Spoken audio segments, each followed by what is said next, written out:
The CBS Radio Mystery Theater presents...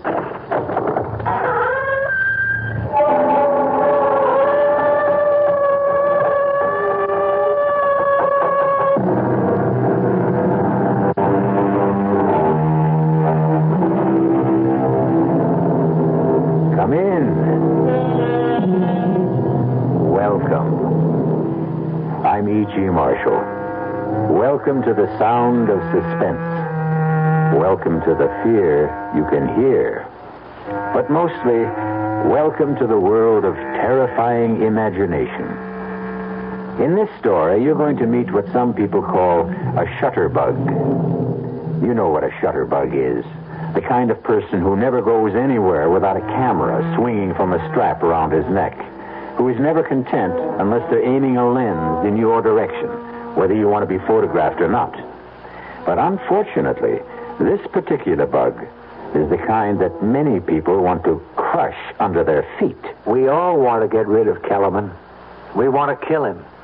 And so do you. That's a lie. You hate his guts as much as we do, Mr. Bailey. Why don't you admit it? Of course I hate him. But that doesn't mean I'm ready to commit murder. Well, we're ready, Mr. Bailey. And you'd better be, too.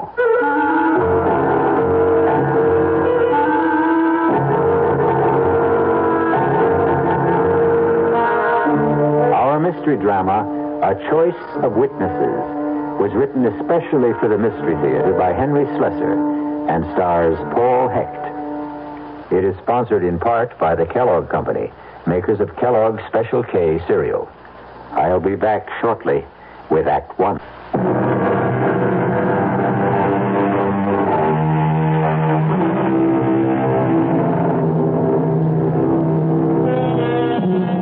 It begins on a warm day in early spring. The kind of day which tempts office workers to leave their desks and stroll through the nearest park on the noon hour. Among the strollers is an amiable young man named Gordon Bailey, who is enjoying the sunshine so much that he's taken a sandwich lunch to a park bench. He knows it's not going to be a very good sandwich. His wife, Pam, prepared it with her own loving hands. And even after 2 years of marriage, Pam seems unable to cope with even a hard-boiled egg. Excuse me, mister. Okay if I sit down here? Oh, yeah, sure. Plenty of room. Thanks. Nice day, ain't it? Yeah. It's about time we had some good weather. That's a good idea. I mean, bringing your lunch to the park. Oh, it's my wife's idea. We're on an economy drive. Yeah, money's tight these days. Very tight. What line of work did you say you were in? Oh, I think I said I was in the insurance business. No kidding. Well, now that's what I call a good business. Oh, excuse me. Hey, that ought to be a cute picture, huh? That little squirrel up there, cute as a bug, huh? Oh, you like to take pictures of squirrels? Well, me, I like to take pictures of everything. In fact, I do this for a living. Oh, you're a professional photographer? Kind of. I make a buck out of it sometimes. I suppose you sell pictures to the newspapers? Oh, no. I never sold no pictures to the papers. I sell them to people. Well, I guess I'll be heading back for work. Wait just a minute, Mr. Bailey. I don't remember telling you my name. Well, I guess I know your name on account of the badge. Badge? What are you talking about? The badge you wore at the convention at the hotel in Atlantic City. Oh, wait a minute. You were at the insurance convention last month? Yeah, I was there. I get a lot of good pictures at conventions. Some of my best. I see. Or maybe I don't. Well, you know how it is. Bunch of guys get away from home, away from the wife. They do a lot of crazy things. Oh, would you like to see the picture? The insurance convention? I'll tell you the truth, Mr. My name is Kellerman. Frankly, I just don't understand why you'd be carrying around pictures of a bunch of drunken insurance men. Yeah, you were gassed, all right. I never seen anybody more gassed than you were, Mr. Bailey. You don't mean you have pictures of me? Yeah, that's what I was trying to tell you. You like to see them? They're real beauts. I don't think I ever took better, Mr. Bailey. All right, let me see them. Oh, yeah, sure. Here they are. I'm in my pocket here. Look at this one. Oh, no. She was really stacked, huh? How did you get this? Well, I told you with my trusty little camera. But how? Hey, come on. What do you think? I'm not giving away no professional secrets. You were in that hotel room? She let you into that room, didn't she? You must have been hiding someplace. Hey, don't do that. Don't tear that What do you up. think I'm going to do with them? Oh, come on, Mr. Bailey. You know I got negatives. I can print up 2,000 of them if I want. What is this? Blackmail or something? Nah. It's like a business deal, that's all. I figured I got some pictures that you want to buy. And I got them myself. How much did you pay her for the privilege of being in that room? The question is, how much are you willing to pay? I mean, so your wife don't get a complete set. Are you willing to sell me the negatives? I didn't say that. I got a different kind of deal in mind. You know what would happen if I told the police about this? Well, a guy did that to me once. It was a meat packers convention. He called the cops. They hauled me in. I said I was just a photographer working a convention, that's all. I was selling pictures of the guys there. He couldn't prove nothing against me on account of, you know why? It was true.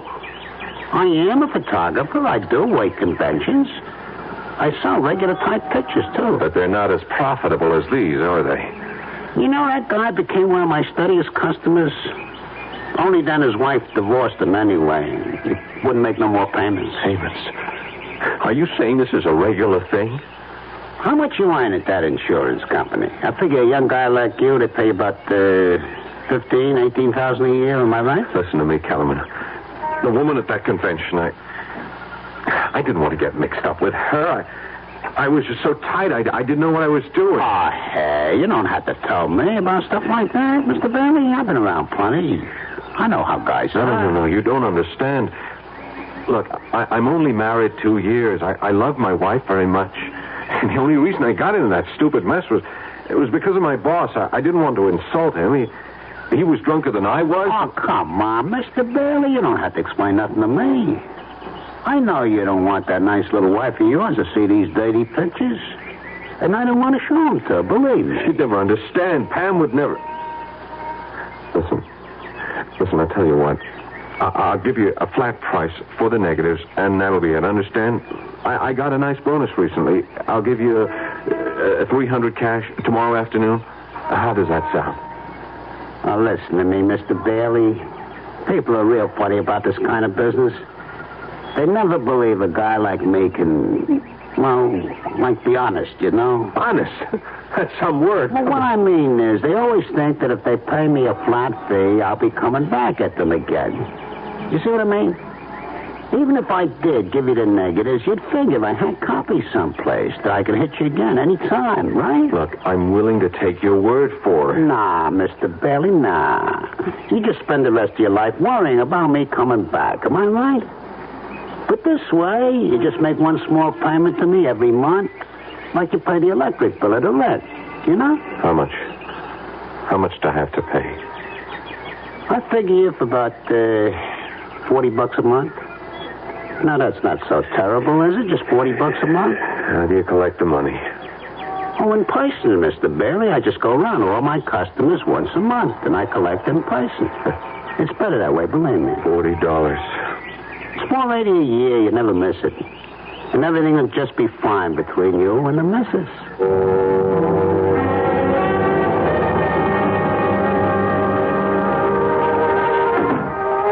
That you, honey? Yeah, it's me. Hey, shut up, you mutt. Hi, darling. Oh, be quiet, Lockjaw. It's your Lord and Master. I'm sorry I'm late. I decided to do a little Christmas shopping after work. I forgot how long it takes to fight those crowds. Oh, what a gorgeous package. Is that something for me? Never mind. Well, just in case it is, here's a big kiss in advance. Hey, you smell good. Is that a new perfume? The same old stuff. The one I'm practically out of. Hint, hint, hint. Oh, cut out that hinting. I've already spent more money than I should. Oh, speaking of money, that man was here. What man? You know, the one that comes around every month. That Mr. Kellerman. Kellerman? What the heck was he doing here? It's only the 19th. Well, I don't know, Gordon, but he was here just the same, looking for you. What did he say? Nothing. Just that he'd be back later. Later today? You know, Gordon, I just can't bear that awful little man. Did you ever get a look at his eyes? And that camera he wears around his neck. Listen, is he going to be coming around every single month? I told you, honey, he's collecting payments on a car. Well, why can't you make the payments by mail? Because that's the way he likes it. Maybe he moves around a lot. Well, he gives me the creeps. You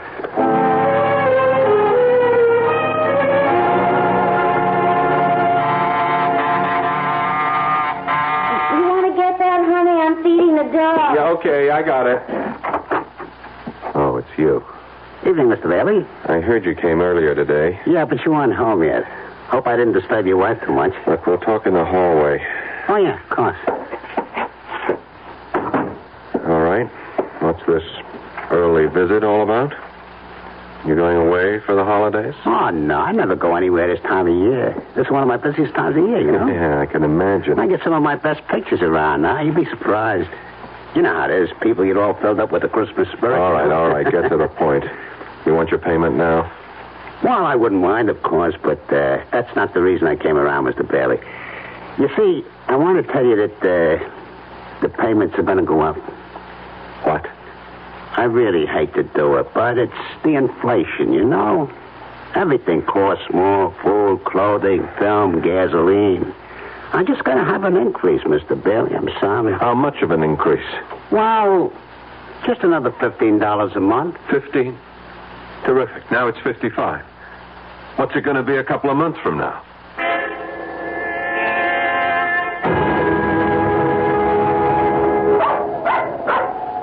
Shut up, Lockjaw. Excuse me, Mr. Bailey. Yeah. What can I do for you? May I talk to you for a moment? Do I know you? No, I don't think you do. My name is Blitz, Dave Blitz. Yeah? Look, can we sit down and talk a minute? Well, it's kind of chilly. Why don't we talk standing up? I'm trying to walk my dog, and so far he's been a non-performer. Well, I want to talk to you about Ed Kellerman. I don't know any Ed Kellerman. I know you do, Mr. Bailey. I made it my business to find out. Now, I'm not asking what he's got on you, Mr. Bailey. I'm sorry, you're making a mistake. It doesn't matter. I won't ask you why Kellerman is blackmailing you. I expect you'd do as much for me. Only would you mind telling me how much you pay him? He hits me for $60 a month. Used to be 40. Price went up last month. 55. You mind paying it? Of course I mind. So do I. I'd mind if it was $10 a month. And not just because of the money. I hate that slimy man, and I'm sure you hate him as much as I do.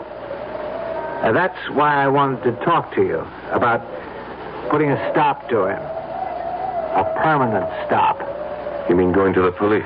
No. That's not good enough. I'm talking about killing him.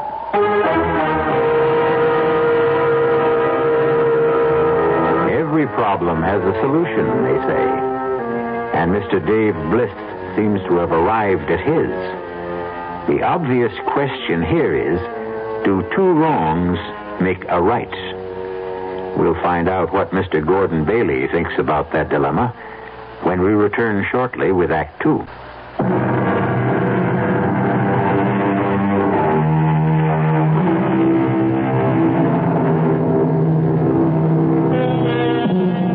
Blackmail is an interesting, if dishonorable, crime. It has the unusual facility of making the criminal feel virtuous himself. After all, he's only punishing wrongdoers by making them pay for their sins. But the profession has some serious drawbacks. For one thing, it inspires one's victims to think in drastic terms. And when there are more than one victim, and they meet, well... Mr. Bliss, I know how you must feel about Kellerman, and you're right. He is one of the slimiest characters who ever crawled out from under a rock. Those eyes. You ever get a look at his eyes, Mr. Bailey? My wife can't stand the sight of him. Well, I'm not married. It's my job he's threatening. Is it your marriage he's after?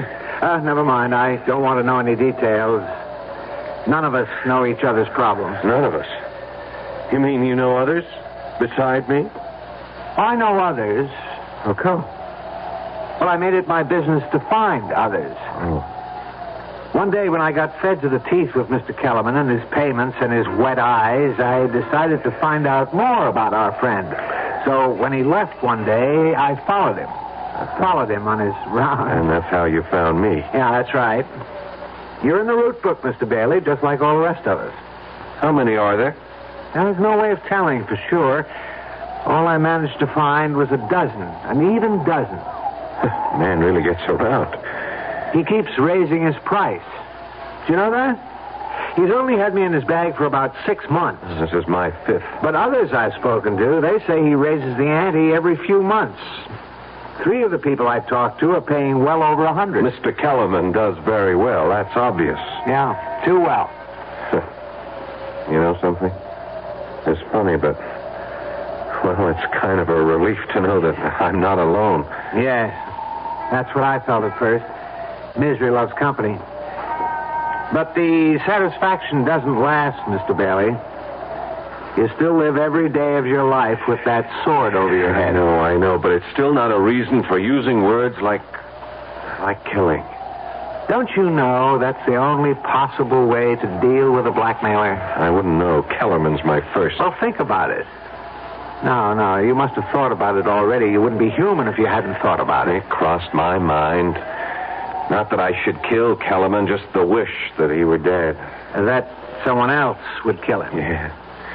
I guess I wouldn't shed too many tears. You just didn't want to dirty your own hands. I didn't want to take care of one problem and have another one even worse. And don't tell me that doesn't make sense. The only thing that makes sense is making Kellerman a corpse. I'm sorry. I'm just not interested in anything like that. The others weren't either. Not at first. But now they all are. Uh-huh. Look, what are you talking about? We all want to get rid of Kellerman. We want to kill him. And so do you. That's a lie. You hate his guts as much as we do, Mr. Bailey. Why don't you admit it? Of course I hate him, but that doesn't mean I'm ready to commit murder. Well, we're ready, Mr. Bailey. And you better be too. Ready for what? To commit murder. If you don't mind my saying it, perfect murder. Perfect? Foolproof. I'm sorry. Look, that's a stupid dream, and you know it. You won't say that after you've heard the idea. Everybody who sets out to commit a crime thinks it's foolproof. They wouldn't commit it otherwise. Right now, all I want to know is if you'll cooperate. That's easy. No. Why not? Because murder is worse than blackmail. That's why. Well, this isn't murder. We're going to erase a human mistake. Forget it. Look, I'll make believe I never heard you say it. Come on, Lacho. Come on, girl. Let's get our business over with. There wasn't one person on the list I didn't have to convince. But when I told them that there was no chance of any of us being caught, that's when they dropped their objections. All right. What foolproof scheme for murder do you have? It's foolproof because it won't be murder. It'll be an accident. If anyone gets into trouble, it'll be me. Just me. I'm going to kill Kellerman with my car when he's making the rounds one night. I have the time and place all figured out. Just before midnight on Carroll Street. An accident? Right. So, now you know the favor I'm doing you. I'm taking the risk all by myself. You think the police are that stupid? Murderers get caught even when they frame accidents. Oh, this is different. Why? Because of the witnesses. What? I'm going to have witnesses. A lot of them. All disinterested parties. Nothing to connect them with each other. And they'll all tell exactly the same story. What they saw, how it was all Kellerman's fault getting hit by my car. All right. Stop. Don't tell me any more. You've already told me too much. No, you've got to hear the rest of it. You're a part of this like everyone else. Don't you see the beauty of it? Safety in numbers? If you ask me, you'll all get caught. No. Don't you understand? When a group of citizens all testify exactly the same way, I mean reliable citizens from every walk of life, you ought to meet some of Kellerman's victims. One is a college professor, 2 are doctors. There are 4 housewives, a bartender who owns his own joint, 1 working stiff, 1 person in city government. You might as well know that's me. Bliss, Wait a minute. I've seen your name. Something about the Transportation Authority? One of them is in the insurance business. They're all with me, Mr. Bailey. Every one of them has agreed. So many witnesses to one accident? Well, we won't need everyone. Some of them won't be asked any questions by the police, but they'll all be there just the same. We'd like you there, too. You're nuts. Do you know that? You and the rest of... I won't have any part of this. Don't you see? It can't miss. It doesn't matter. I don't want to have any part in killing a man. How come, Mr. Bailey? Have you got religious scruples or something? Maybe. You've got scruples, but you did something rotten enough to make you a blackmailer's victim. I didn't commit murder. Look, you got a good idea about getting everyone together. Maybe if we all went to the police. Oh, no way. Whatever it is you don't want known about yourself, my friend, it'll come out the minute Kellerman gets arrested. Now, my way is better. I can't buy it. Look, I'm sorry. My dog is getting tired, and so am I. Come on, Lacho. Now, wait a minute now. You want my advice, Bliss? Don't go through with this. Find some other way. There has to be one. Goodbye. Bailey. Yeah? What if we do it? You'll be sorry, that's what. Sorry, why?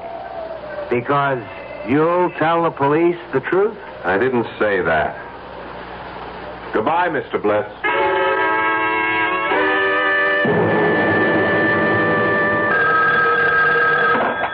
Hello? Evening, Mr. Bailey. How are you? I'm all right, Bliss. What do you want?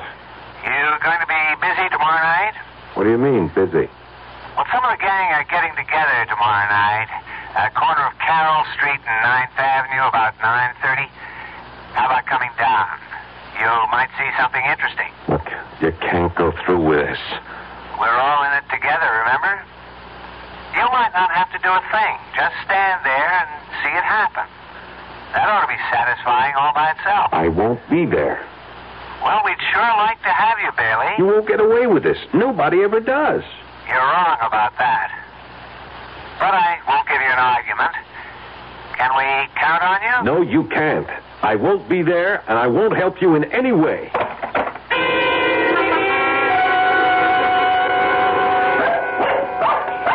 Oh, shut up, Lockjaw. What's the matter with you tonight?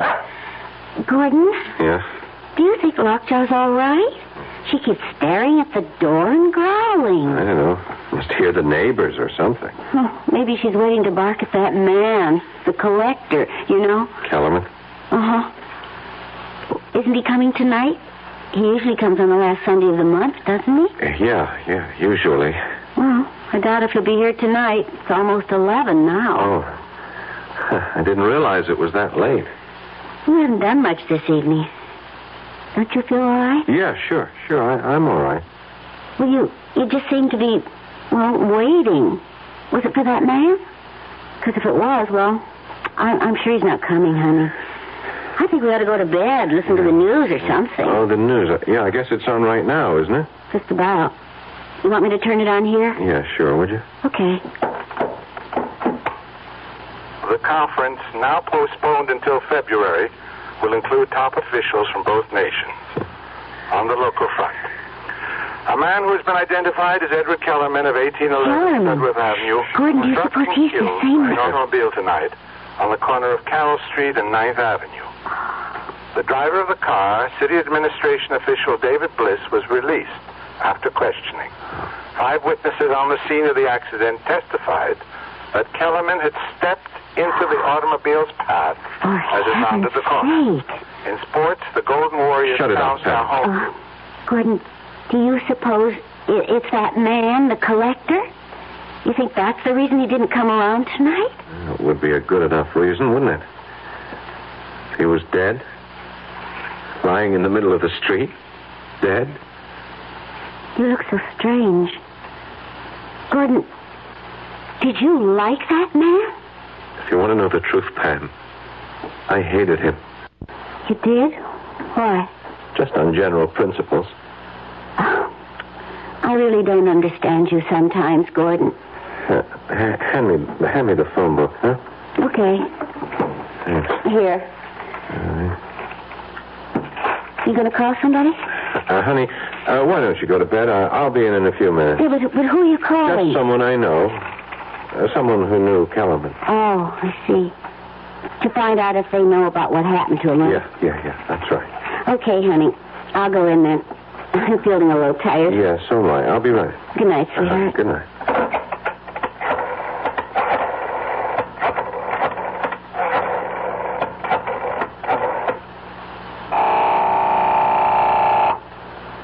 Hello? David Bliss? Yes, who's this? Gordon Bailey. What do you want? I heard the news tonight. About Kellerman. Well, you don't have to thank me. I did it for myself. And you did go through with it, huh? You can relax now, friend. You've just saved yourself $55 a month, maybe a lot more. Your remittance man won't be coming around again. You ought to go out and celebrate. I know what I ought to do. And what's that? So long, Bliss. I just wanted to make sure. Hey, Bailey.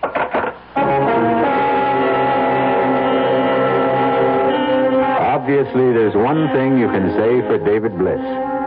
He's a man of his word. And because Mr. Bliss kept his word, two indifferent interns are now lifting the mortal remains of Mr. Edward Kellerman and depositing them in the efficient cold filing cabinet of the city morgue, awaiting for someone to claim the body. But who cares about a dead blackmailer? Possibly Mr. Gordon Bailey. We'll find out shortly when I return with Act 3.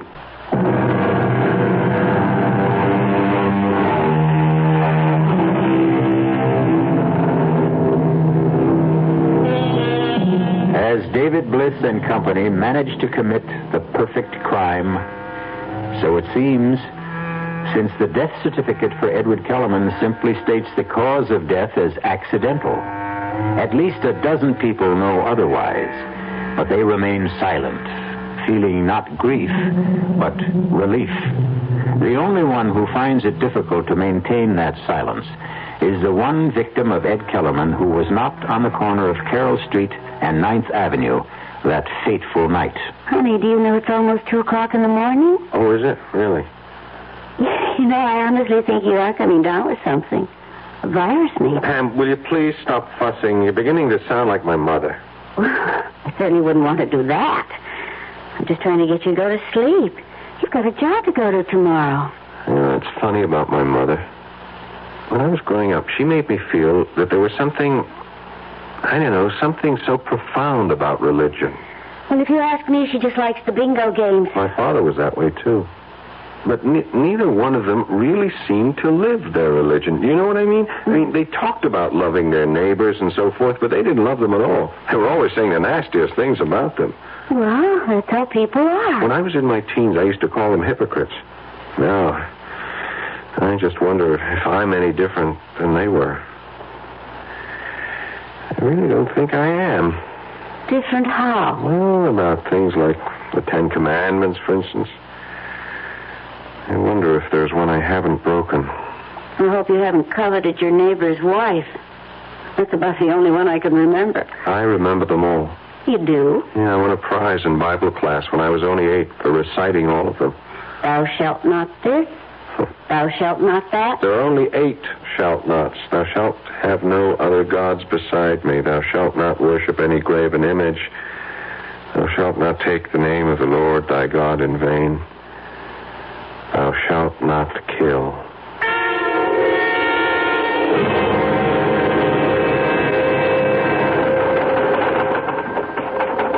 Yeah, sure. I'll have that file completed in time for the meeting. Righto, Phil. Bye. Oh, Sylvia, did you reach that number yet? No. Okay, well, buzz me if you do. All right. Now, let's see about that actuarial table. Hello. All right, Bailey. What is it now? Hello, Mr. Bliss. I've been having a lot of trouble reaching you this morning. Well, I haven't been at my desk. I was wondering if you might be free for lunch. Sorry. I'd really like a chance to talk to you. About what? About some mutual friends of ours. If we're talking about the same thing, Bailey, they're not mutual friends. They're all strangers, complete strangers, just like you and me. Well, that's something I'd like to rectify. Would you have lunch with me? All right? All right. Where? Suppose we meet somewhere halfway. I know you're in the City Hall area. I'm on Wall Street. About Mercury's, do you know it? I'll see you there at 12:30. That's fine.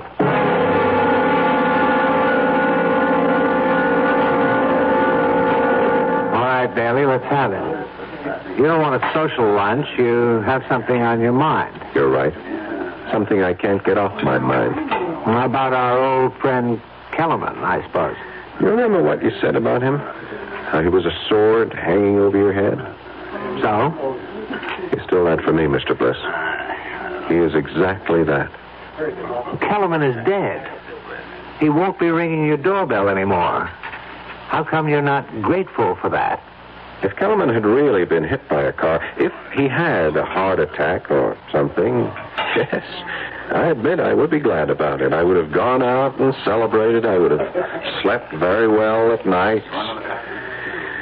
But the way things are, I'm not sleeping at all. Try pills. I'm just sorry you ever came up to me in that park. If I didn't know it was going to happen the way it happened, it never would have bothered me. But I do know, and it bothers me too much. So? The thing is, I don't know if I can live with it. You want to be more specific? I don't know if I can spend the rest of my life with this thing on my conscience. Your conscience? Look, you had nothing to do with Kellerman's death. I don't know what you think Kellerman had on me, Bliss, but it wasn't anything illegal. Just immoral, right? It was something stupid I did. Well, there was nothing stupid about what we did. Wasn't it? Are you really so sure you've committed the perfect murder? Shut up. Don't you ever use that word in front of me. You're still afraid, aren't you? Afraid of being found out. It can't happen. Not as long as we all stick together. Oh, safety in numbers, right? When the police came, they only questioned 4 of them. Every single one told the same story. There was no reason to doubt their word. Why should there be? Because there was no connection between them. Right. They were all strangers. Nothing to tie them to each other. Except Kellerman. What about the records he might have kept? His little black notebook, for instance. We thought of that, too. First thing we did when we went to his body was lift that book right out of his pocket. Oh, what about the apartment? What about all the stuff he had there? The second thing we lifted was the key to his apartment. One of our guys, Joe, the bartender, went straight there. He cleaned out every scrap of paper in the place, every single one of his rotten photographs. You were very thorough, weren't you? Yeah. We were thorough, Bailey. And you ought to be grateful, not worried. I am worrying. I'm worrying about whether or not I should... Go on. Whether or not you should what? Bailey, are you thinking about going to the police? It occurred to me. You mean you'd turn me in? I don't know. I just don't know. Did it ever occur to you to turn Kellerman in? Yes, often. But did you? No. Why not? Wasn't he committing a crime? Wasn't he disturbing your precious sleep, too? Yes, he was. But you didn't turn him in because you were afraid for yourself. Isn't that the truth? I suppose so. So all this morality of yours, this conscience you talk about, you didn't discover you had any until Kellerman was gone, until he was no longer a threat to you. Isn't that true? I still say blackmail isn't murder. Bailey, I've got news for you. I wasn't going to tell you this unless it was absolutely necessary. Tell me what? Kellerman may be gone, but his photographs are still around. What? You heard me. We have all of Kellerman's negatives, all the dirty pictures he ever took. Most of them have been returned to his victims. Everyone who cooperated with us. I see. That means we have your pictures, too, my friend. You understand? And if I don't cooperate, I get a new blackmailer. Is that it? No, that isn't the way it is at all. Kellerman bled you, Bailey. Every month he came whistling up to your front door asking for money. More and more money all the time. But that's over now. Done and finished. So what you're saying is, if I go to the police, the photographs go where I don't want them to go. I'm sorry to use Kellerman's own tactics, but you're forcing my hand. Bailey, please use your head. You've got nothing to gain and everything to lose. Somebody's done you a favor. The only way to show your gratitude is to forget it. What do you say? Well, I'll think about it. That's all I can tell you.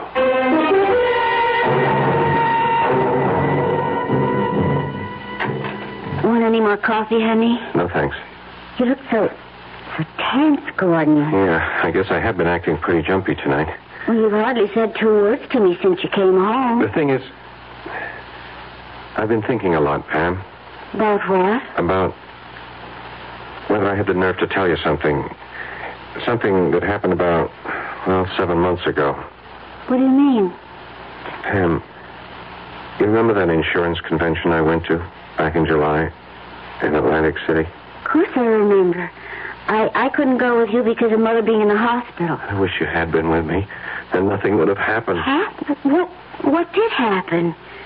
Did you get into some kind of trouble? Yeah, I got myself into trouble by being stupid, by drinking too much and letting Hal Emmons drink too much. Emmons? You mean your supervisor? I was still new on the job, you remember, Pam? I wanted to make good. Yeah? I was afraid of Emmons taking a dislike to me, afraid of crossing him. When we both got drunk that second night, Emmons insisted that we pick up these girls at the bar. Gordon. Honey, I swear, I didn't want anything to do with it. I wasn't the least bit interested, but, Emmons is the kind of guy who uses conventions to swing a little, I told him I was crazy about my wife, that home cooking was good enough for me, but he just pressured me, Pam. Oh, Pam, can I make you understand? Go on. What happened? We brought the girls upstairs. Oops. They had adjoining rooms. They were professionals, you see. Gordon. Oh, honey. Gordon, why do you have to tell me about this? Please don't cry. I wouldn't have known if you hadn't told me. It's on my conscience, Pam. Your conscience? Oh, sure, I could have kept my mouth shut, but I guess I needed to tell you. I guess I wanted you to know so that you could forgive me. Gordon. I've been tortured about it for months, honey. You have no idea what torture it's been for me. But that's the dumbest thing of all. Don't you think I would have forgiven you a long time ago? Oh, please. Hold me, Gordon. Honey, please. It'll never happen again, honey. I swear. Oh, dear. darn it. Yeah, I was just getting cozy. Okay, I'll get it. Hello. Mr. Bailey, Dave Bliss here. What do you want? I have something for you, a present. What is it? About half a dozen photographs and the original negatives. I decided they really belonged to you. That if you knew you were really out of danger, you'd sleep a great deal better. Do you want them? All right. Put them in my mail, to my office. And have some secretary open them by mistake? No, I don't think you'd care for that. You could mark it personal. Supposing I hand them over in person tonight. Whereabouts? Well, right now I'm in a bar called Adam and Eve's on 12th and Walnut. I'll be here for another hour if you can make it. Otherwise, well, it'll have to be some other time, that's all. Oh, well. All right, I'll be there in half an hour. Gordon, you're not going out? Just for a little while, honey. I got some client business. Besides, I can use a little fresh air. You're not still feeling bad, are you? No, I feel just fine. I never felt better.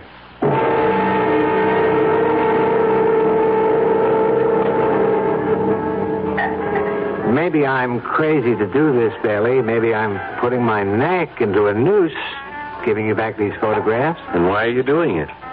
Because of what you said to me. You said I was just becoming another blackmailer, another Kellerman. And I guess you were right.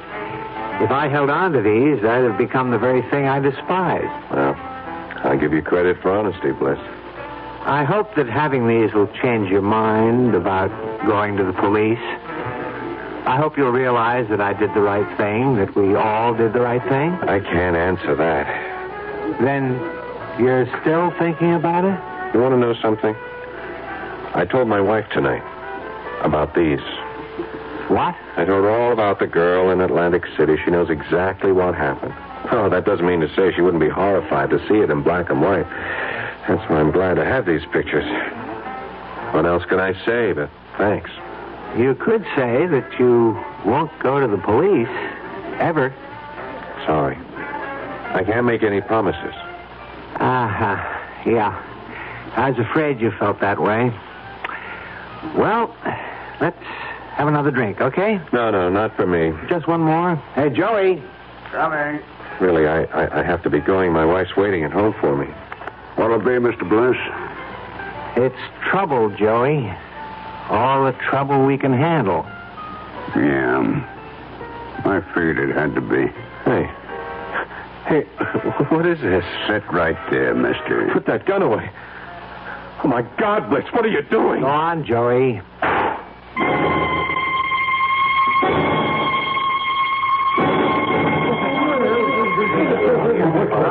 All right. Let's get the story straight now. What happened here, Joey?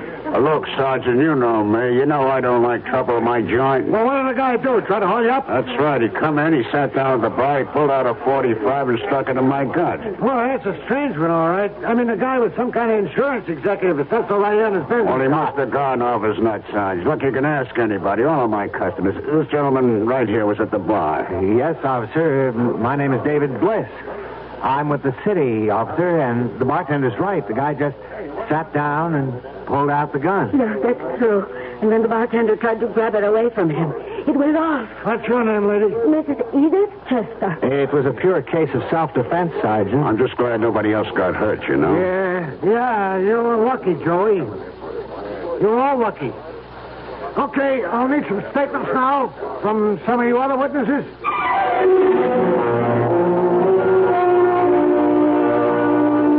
And so for poor Gordon Bailey, there was no safety in numbers, only extinction. We admit that this is a grim demonstration of the old saying that in union there is strength. But we sincerely trust that justice finally prevailed. I'll be back shortly.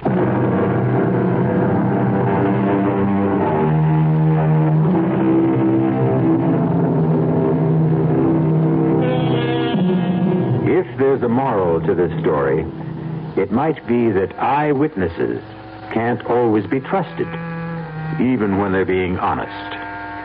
Of course, we don't worry about your eyes on this program. We're interested in your ears, and we have good news for you. Many thousands of ears are now listening to these exercises in imagination. We hope you'll continue to be an ear witness. Our cast included Paul Hecht, Evie Chester, Ralph Bell, and Robert Dryden. The entire production was under the direction of Hyman Brown. And now, a preview of our next tale. Even if all you say is true, that this man was Richardson's murderer, you can't help John Lindell any longer. He's beyond that. But his name, don't you want to clear his name? Have you any proof? Any living witness? Just myself. But you'd be willing to involve yourself? Start a whole new investigation? Open up the whole dreadful mess again? Mrs. Canby, do you know that John Lindell had a daughter? No. But wouldn't that be all the more reason to do something? His daughter's married, living in Minneapolis, a husband and 3 children. People have forgotten about her father by now. Would you want that poor woman to see his name dragged through the newspapers a second time? But if her father was innocent. Forget it, Mrs. Canby. That's my advice to you. The old wound is healed. Don't reopen it. Radio Mystery Theater was sponsored in part by Anheuser-Busch Incorporated, brewers of Budweiser.